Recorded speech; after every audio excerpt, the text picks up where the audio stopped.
Italy প্রবাসী ভাই বোনেরা আপনারা সকলে কেমন আছেন? আশা করি আপনারা সকলেই অনেক অনেক ভালো আছেন।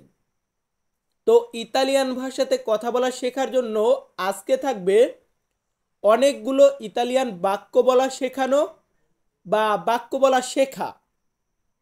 তো আজকের বাক্যগুলো হবে গত ভিডিওর শব্দ দিয়ে বাক্য তৈরি করা। আমাদের সবার আগে দরকার শব্দ শেখা, তারপর হচ্ছে বাক্য বলা শেখা। তো আর বেশি কথা বলবো না, এখন আমাদের ক্লাসটি শুরু করব বা ভিডিওটি শুরু করব। আর ভিডিও শুরুতেই যারা আমাদের চ্যানেলটিতে নতুন তারা সকলে সাবস্ক্রাইব করে রাখবেন, আর ভিডিওটা ভালো লাগলে লাইক কমেন্ট এবং বন্ধুদের কাছে শেয়ার করে দিবেন। তো ফার্স্টে ছোট ছোট কিছু বাক্য দিয়েছি, যেমন কিন্তু কেন। অনেক সময় আমাদের বলতে হয় না কিন্তু কেন আমি যাব। তো এই কিন্তু কেন ইংরেজিতে আমরা বলি বাট হোয়াই, কিন্তু ইতালিয়ান ভাষাতে আমরা বলবো মা পেরকে। মা পেরকে মানে হচ্ছে কিন্তু কেন। এখন মা মানে হচ্ছে কিন্তু, আমরা বলি না কিন্তু ইংরেজিতে বলি বাট, ইতালিয়ান ভাষাতে বলবো মা। আর পেরকে মানে হচ্ছে কেন, তাহলে কিন্তু কেন মা পেরকে। তো কোনো ক্ষেত্রে যদি আমাদের বলার দরকার হয় যে একটু দূরে, সামান্য একটু দূরে, তো সেই ক্ষেত্রে আমরা বলবো un po' lontano। un po' lontano মানে হচ্ছে একটু দূরে। সো un po' মানে হচ্ছে একটু বা সামান্য, lontano মানে হচ্ছে দূরবর্তী জায়গা বোঝানো হয় বা দূরে বোঝানো হয়। তাহলে un po' lontano একটু দূরে। আবার যদি কখনো বলার প্রয়োজন হয় যে একটু পরে, একটু পরে, সেই ক্ষেত্রে কি বলবো? একটু পরে বোঝাতে আমরা বলবো un po' più tardi। un po' più tardi মানে একটু পরে বা একটু দেরিতে, এমনটা বোঝানো হয়। tardi মানে হচ্ছে পরে বা দেরি। un po' একটু, più tardi দেরি হবে বা একটু পরে, একটু পরে আসবো, একটু পরে যাব, একটু পরে খাবো। তো এইসব কথোপকথনের ক্ষেত্রে এগুলো আমরা ব্যবহার করব।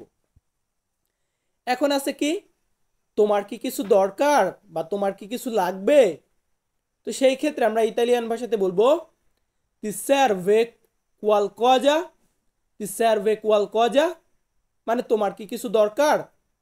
সো এখানে তি দ্বারা তোমার বোঝানো হয়েছে, তি মানে কিন্তু তোমার, সার্ভে qualcosa কোনো কিছু কি লাগবে এমনটা বোঝানো হয়েছে। তো আপনারা সবার আগে শব্দ মুখস্থ করবেন, যারা একদম নতুন তাদের প্রত্যেকটা ভিডিওতে আমি একই কথা বলে যাই যে শব্দ শিখতে হবে, শব্দ শেখার কোনো বিকল্প নেই। এখন একটু বড় বাক্য, যেমন কোন দিকে যেতে হবে। ধরুন আমি বলতেছি আমি কোন দিকে যাব বা আমাকে কোন দিকে যেতে হবে। কোন দিকে যেতে হবে এটা বোঝাতে আমরা ইতালিয়ান ভাষাতে বলবো quale direzione andare। quale direzione andare মানে হচ্ছে কোন দিকে যেতে হবে। তো quale direzione মানে হচ্ছে কোন দিকে, আমরা বলি না কোন দিকে, সেই ক্ষেত্রে বলবো quale direzione।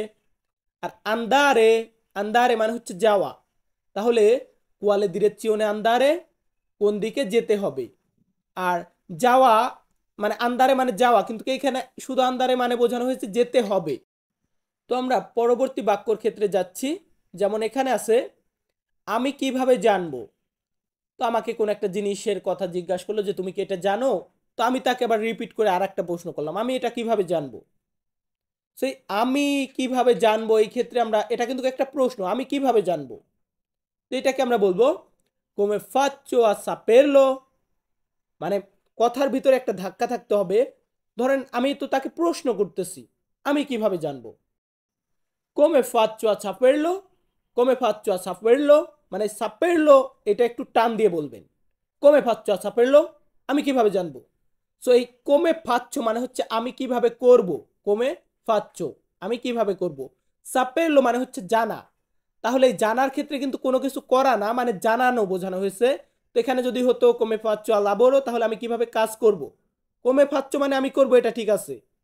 সাপেরলো মানে এখানে জানার কথা বোঝানো হয়েছে, তাহলে আমি কিভাবে জানবো। ভিউয়ার্স, যারা বাক্যর ভিডিও দেখে বোঝেন না, মানে বাক্য বলাই বলি অনেকে আছে বোঝে না, তো তাদেরকে বলবো আগে শব্দ শিখবেন। আর যারা নতুন মানে যারা একটু পুরাতন তারা সকলে এই বাক্যগুলা দেখবেন, প্রতিনিয়ত দেখলে আপনাদের মুখে জড়তা কাটবে। অনেকে আছে ভাষা বোঝে কিন্তু বলতে পারে না, তো ভিডিও দেখতে দেখতে এক সময় দেখবেন মুখ দিয়ে অটোমেটিক ভাষা বেরিয়ে যাচ্ছে। এরপর কি আছে, তাহলে আমরা কি করতে পারি।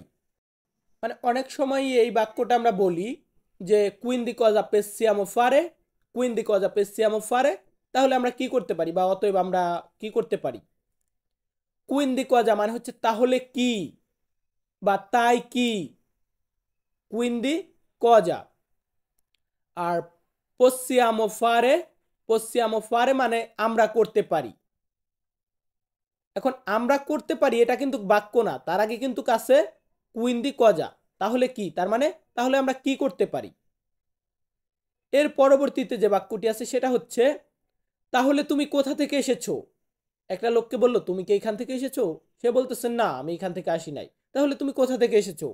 সেক্ষেত্রে আমরা বলবো quindi da dove vieni, quindi da dove vieni, তাহলে তুমি কোথা থেকে এসেছো।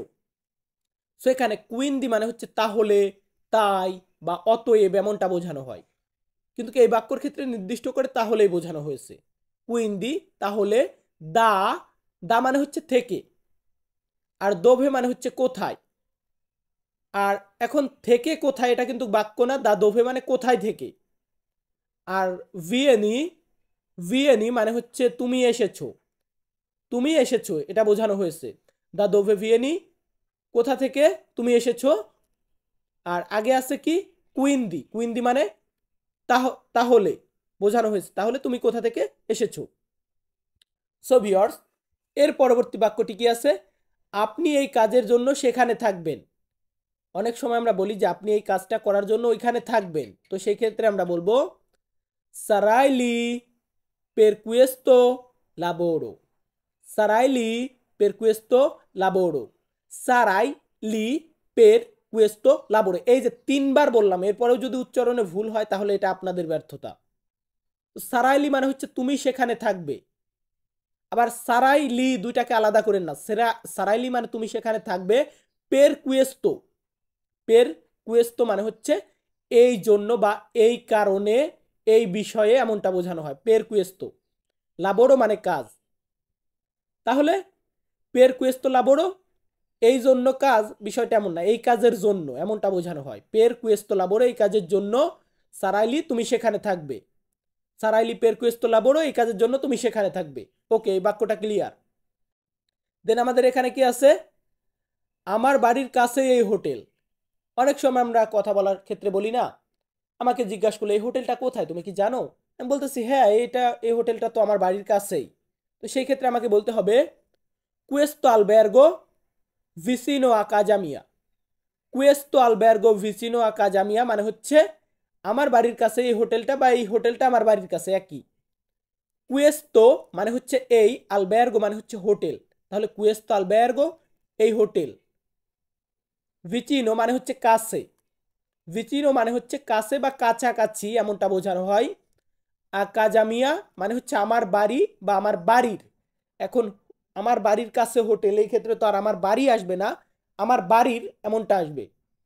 ভিচিনো আকাজামিয়া আমার বাড়ির কাছে, কুয়েস্তো আলবের্গো এই হোটেল বা কুয়েস্তো ওতেল, ওতেলো অনেকে এমনটাও বলে। তো আমরা এখন শিখলাম যে আমার বাড়ির কাছে এই হোটেল, এটা বলতে গেলে আমরা বলবো কুয়েস্তো আলবের্গো ভিচিনো আ কাজা মিয়া।